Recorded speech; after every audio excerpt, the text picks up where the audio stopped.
긴급 재난지원금 왜 주는 거야?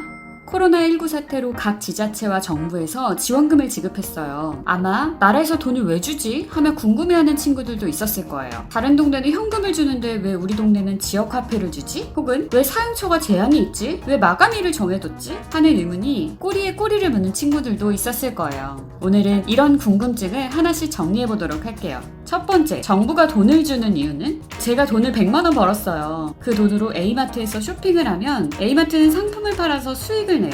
A마트는 더 많은 상품을 진열하기 위해 B업체에 돈을 지불하고 물건을 추가로 주문하겠죠. 그럼 B업체는 늘어나는 주문에 직원 C를 추가로 채용해요. 취직한 직원 C는 월급을 받아 미용실 D에 소비를 하러 갑니다. 자, 시장에 돈이 도는 게 보이시나요? 제가 지원금을 받아 A마트에 사용한 돈이 어떻게 됐나요?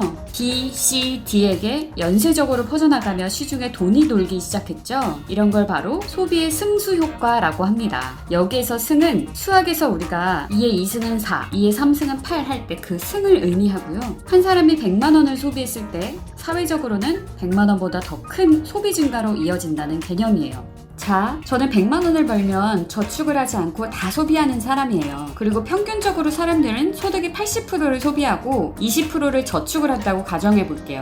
저는 100만원을 미용실에 몰빵을 해서 회원 멤버십 비용으로 다 냈어요. 그리고 미용실은 80만원을 임차료나 미용실 물품 구매에 쓰고 20만원을 저축했어요. 그럼 미용실의 80만원을 또 누군가는 같은 식으로 80%를 소비합니다. 이렇게 무한히 반복되면 내가 쓴 100만원의 소득이 사회 전체적으로는 500만원 정도의 소득 증가로 이어져요. 여기서 왜 500만원이냐고 하시는 분들은 공비가 0.8이고 초항이 100만원인 무한 등비급수의 합을 계산해 보시면 됩니다. 100만원 플러스 100만원 곱하기 0.8 더하기 100만원 곱하기 0.8이 2승 이렇게 계속 가다 보면은 500만원이 나오겠죠. 여기서 최초 투입 비용 말고 사람들이 번 돈의 80%를 다시 소비하는 걸로 가정했는데요. 여기서 80% 즉 0.8을 한계 소비 성향이라고 합니다.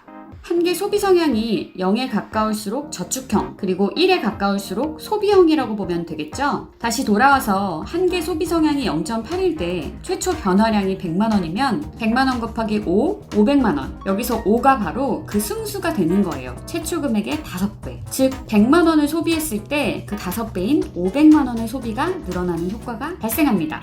정부가 지금 돈을 지원하는 이유는 둔화된 소비를 진작시켜서 승수 효과를 통해 국민소득을 늘리려는 확대 재정 정책의 일환이에요. 14조 3천억 원의 재난지원금을 풀었어요. 과거 미국과 일본이 이런 현금성 지원을 했을 때 소비 진작 효과가 25% 정도 있었다고 합니다. 그래서 근본 긴급 재난지원금의 소비 진작 효과는 약 3조 원 혹은 그 이상으로 추정된다고 해요. 두 번째, 근데 왜 8월 31일까지 다 쓰라고 하는 걸까? 정부는 카드 포인트 등으로 긴급재난지원금을 부여하고 8월 말까지 이를 다 사용하라고 했죠. 심지어 8월 말까지 사용하지 않은 잔액은 환급되지 않고 소멸되는데요. 예를 들어 100만원을 4인 가족이 현금으로 받았어요. 근데 8월 말까지 사용할 필요가 없다면 그중 일부를 저축을 하겠죠. 쓸 데가 없으니까요. 이렇듯 한계 소비 성향이 0.8인 가족이라면 80만원만 사용하고 나머지는 저축을 할 거예요. 그럼 승수 효과를 가정한 소비는 앞서 계산했던 대로 시계 대입했을 때 400만원이 나와요. 초항이 80만원이고 공비가 0.8이니까 400만원 이렇게 되겠죠? 앞서 계산했던 100만원을 다 썼을 때인 500만원보다 딱 100만원이 적어지는 거겠죠. 네, 정부는 이렇게 저축으로 돈이 묶이지 않도록 소비의 승수 효과를 극대화하려고 조건을 간걸합니다. 실제로 긴급 재난지원금에 대한 한계 소비 성향은 그럼 1이 되어야 되겠죠? 저축을 하면 안 되니까요. 세 번째, 왜 사용처를 제한했을까요? 윤종인 행정안전부 차관은 이렇게 발표를 했어요. 긴급재난지원금은 지역내 소비진작과 골목독자 활성화를 위해 사용처에 제한을 둘 수밖에 없었다. 국민들께서 사용하시는데 어려움이 최소화되도록 카드 홈페이지와 지자체 홈페이지 등을 통해 긴급재난지원금 사용처를 계속해서 알려드리겠다.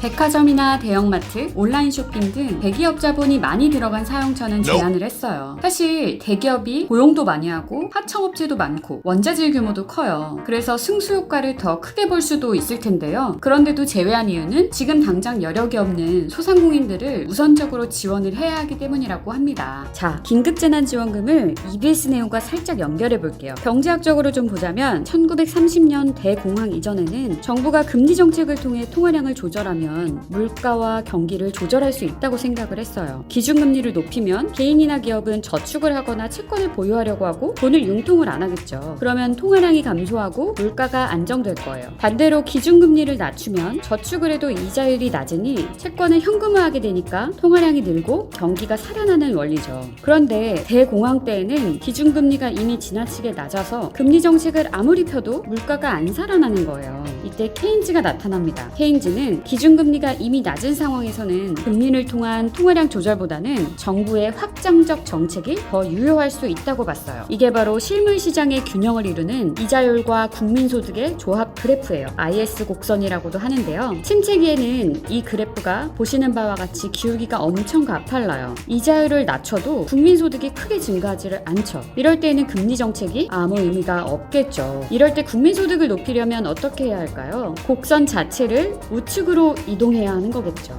눈치채셨나요? 근본 긴급재난지원금은 14조 3천억 원만큼 우측으로 플러스 이동시킨 거라는 거. 그렇습니다. 요즘에는 소비가 미덕이 되고 저축이 악덕이 되는 시대예요. 여유자금 꽁꽁 사면 생각하지 말고 빨리 이거 마무리하고 돈 쓰러 가야겠네요. 오늘 영상 유익하셨나요? 유익하셨다면 좋아요와 구독하기 버튼 눌러주시고요. 댓글도 부탁드립니다. 감사합니다.